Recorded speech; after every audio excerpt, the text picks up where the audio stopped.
Hello, everybody. I tried to borrow his suit coat, but I forgot that I came underdressed today. But what might be a first? Might be a first. When the bell rang, so to speak, and we had an opportunity to start the free agent process, there was a couple of first calls we made. Obviously, there were two, our free agents, but the very first call that we made to try to encourage a player to come here was to Shane. And from the day that we did that, we were sort of relentless in our efforts. And it wasn't just me. It was the whole organization, and especially, I think, Mickey and Nick Arison, who had a relationship with Shane for a long time. And we were just, we were so happy the other night. We had a conference call with Shane and his wife, Heidi, and talked about a number of things. And then he said, get a bathing suit ready for me. I'm going to be coming to Miami. So we're very, very happy. He brings such a huge element to what it is we're trying to do as a franchise. I think he fits into the culture, obviously. He's a hard worker. One of the best defensive players in the NBA individually at 2 or 3 positions. And he's the basketball player that knows how to win, and I think he's going to be a great addition to this team. So I just want to introduce Shane Battier and open it up for questions to him. Shane, you're a guy who obviously could have gone for bigger money, but beyond that, could have gone for decidedly set starting role somewhere else. At this point in your career, as much as you talk about it's about winning, this team is sort of all been about sacrifice. I'm sure Pat's and Noah's have gone on about that. I mean, is that something that almost appealed to you, that there are 8, 10, 12 guys here sort of with a collective, any role, almost any salary willing to go? Well, the lockout was positive in respects that it gave me time to really reflect on what's important to me at this point in my life. I played 10 years in the NBA. I've been on winning teams, losing teams. And for me, it always came back to the same thing. I want to have a winning role. Every player will tell you, yeah, I want to win, I want to win, I want to win. And that's a half-truth. They want to be part of a winning team. And so when the opportunities were laid out before me, it was crystal clear that the Miami Heat gave me the best opportunity to have a winning role 10 years into my career, and I couldn't be happier. And just sitting there with my wife Heidi, looking at all our options, we just kept shaking our heads, saying, "Okay, what's wrong with this scenario? What's wrong with this scenario?" And whenever another team gave us an offer, we said to each other, "Does this beat Miami?" And hands down, every time the question was no. So I'm really thrilled for the opportunity to be part of something special. Clearly, Nick Arison was promoted just to bring you in. You're right. I sent him back to the business side. Can you talk about that relationship with Nick and the Arison? Well, the Arison family are wonderful, wonderful people. It's a family that I have tremendous admiration for, a tremendous amount of respect for, and I've known them for a long time. A long time, and Nick probably has better stories about our shenanigans back at Duke than I could tell you here today. But Nick's been a friend, and I've always respected what Nick has done personally and professionally. And listen, when you have a chance to do something special, it's always better, and it always feels more special when you get to do whatever that journey is with people you enjoy and respect and like. And so that opportunity to go on this journey for the next few years with Nick Arison, that's rare. That's rare. And he's my boss now, which is cool. I respect the bounds of the professional ranks here. But I'll never let him forget that he used to wash my sweaty tights. All right, so Make him humble. works both ways. Shane, when this team was put together with the big three in the summer of 2010, you were looking on from afar. What did you think? Did you think, oh, that's not fair how they're doing, or did you think, oh, I want to join these guys when I can, or what did you think? Well, I thought it was really creative, and I like to look at the game from all sorts of angles. I thought that obviously Pat and Andy did a fantastic job of coming up with an unbelievable game plan. It all came together, and so it was an amazing feat of NBA accounting, and an amazing job of selling those three guys to come here to do something special. And it's a testament to this franchise that those guys want to sacrifice role, money to do something special, and that's the exact same reason why I'm here. Shane, as you look at this team, where do you see specifically that you can help on the court, but also off the court, with everything that goes on? I've approached basketball the same since day one, since kiddie ball back at Pembroke Elementary School in the second grade. I just want to do my job and do whatever it takes to win. And so I can't tell you right now what I'm going to do, but I've known every team I've played on since high school to college.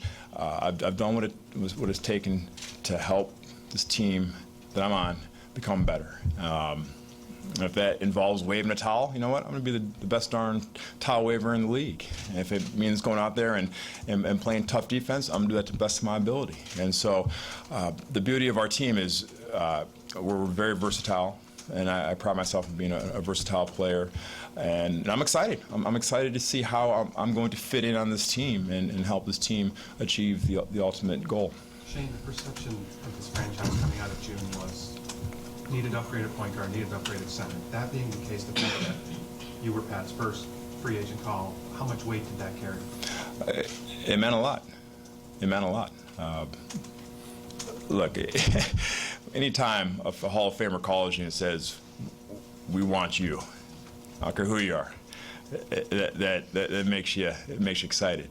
And I was frankly surprised a little bit. But after hearing their philosophies and their goal to become even more versatile, it made sense. It made sense on all sides. And like I said, it was an easy decision to make. Shane, if I'm not mistaken, this was the first time you've been unrestricted free agent? Yep, first time in 10 years. Could you describe that process and how you tried to decide what was going to be important to you? Yeah. That you were actually be able to dictate your terms. I'm a creature of habit and of routine. And so the lockout threw a wrench in that plan. I was hanging around my house way too much. If they wanted to solve the lockout, they should have got the wives involved. All the wives out there were ready for their husbands to go back to work, and they would have got us back. And so just sitting around waiting was difficult for me, and not knowing the terms, the places I could really fit into, because I couldn't talk to teams, obviously. So finally, about a week and a half ago, when we had a handshake deal, it's been a really quick week and a half for me to try to digest all the information coming at me, and try to digest and just imagine all the scenarios where I could play out my next couple of years. You throw that into a very compressed time schedule, with people still trying to digest, teams still trying to digest the salary cap. So teams were interested in me, but they didn't know how much they could offer me.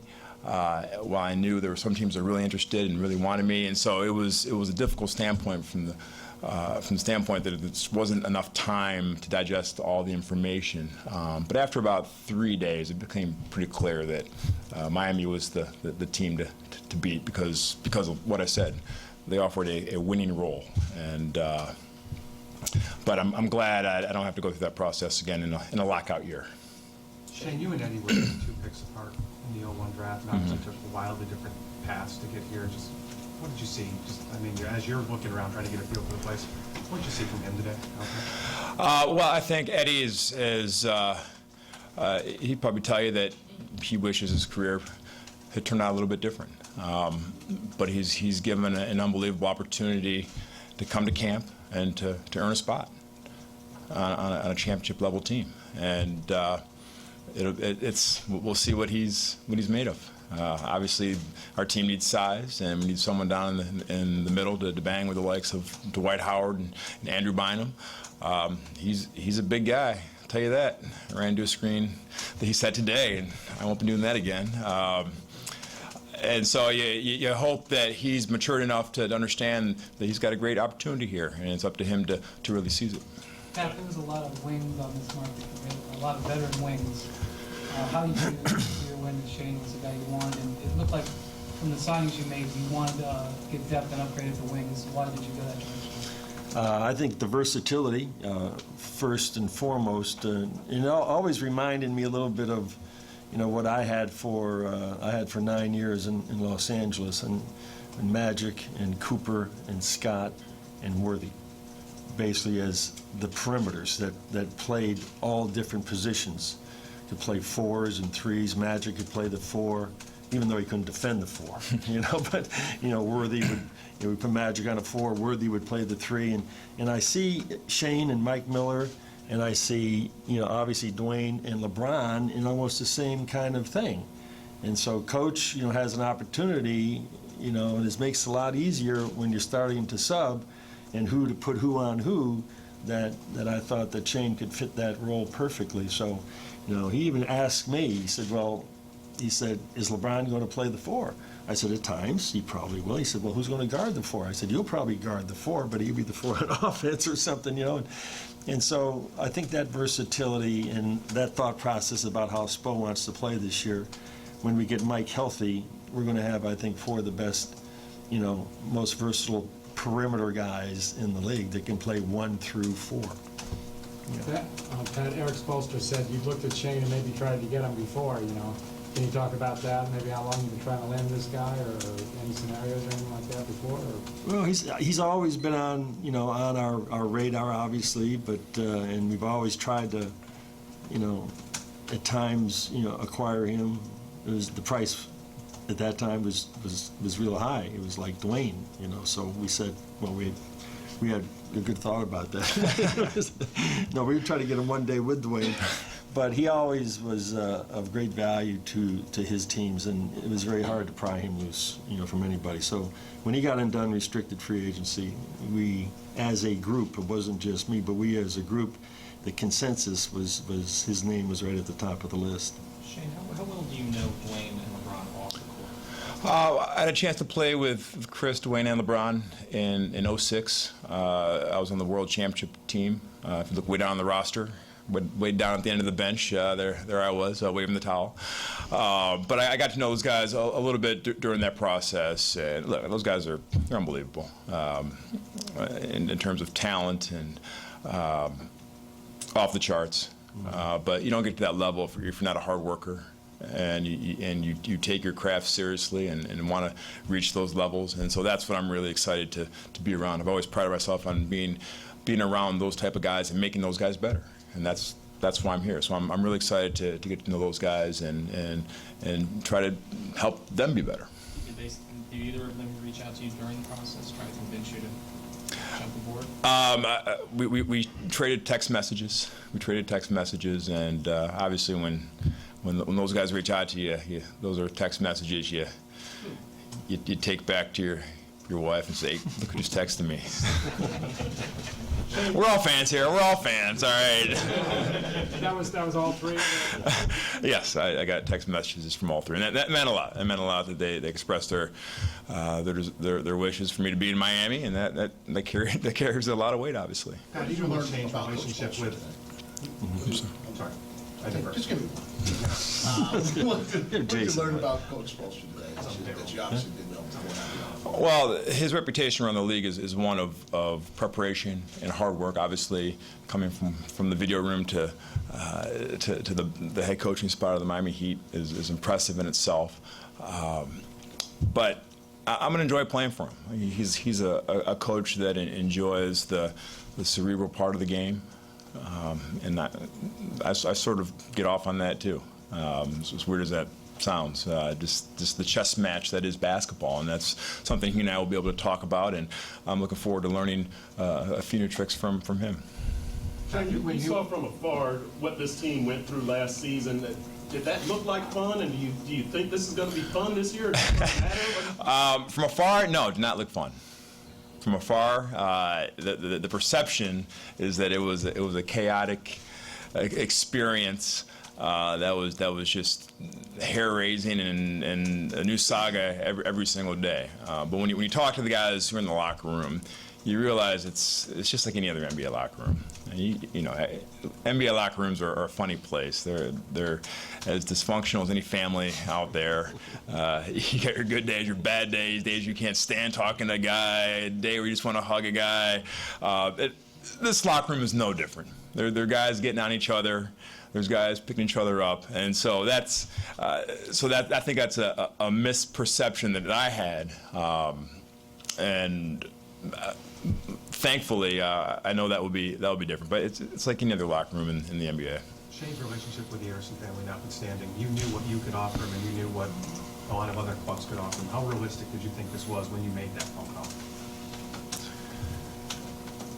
I thought it was. I thought we had a good shot for the, for the reasons that I felt that he would want to come here, and that he would, probably want to play on a great team. I don't know some of the other teams that made offers for him. I only heard, but he'd want to play on a great team, an opportunity to win a championship. And as he said, a lot of guys will say, I'd like to go and play for a championship team, but they're not talking about a role. I mean, he's going to have a very specific role here. He's going to have an opportunity to play for a contender.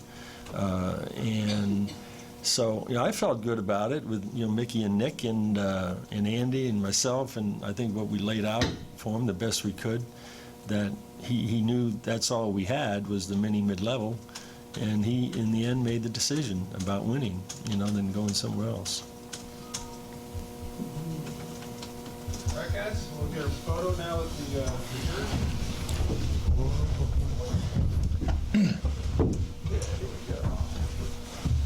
Sorry, it's not blue. As long as it's not Carolina blue, that's all right. There you go, grab the other side. We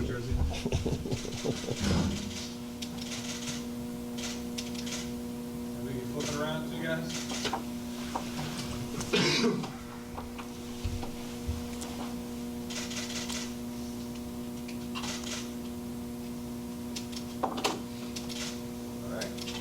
All right, guys. Thank you very much. All right. Thank you, my man. All right. Thank you. See you here. Thank you. Okay.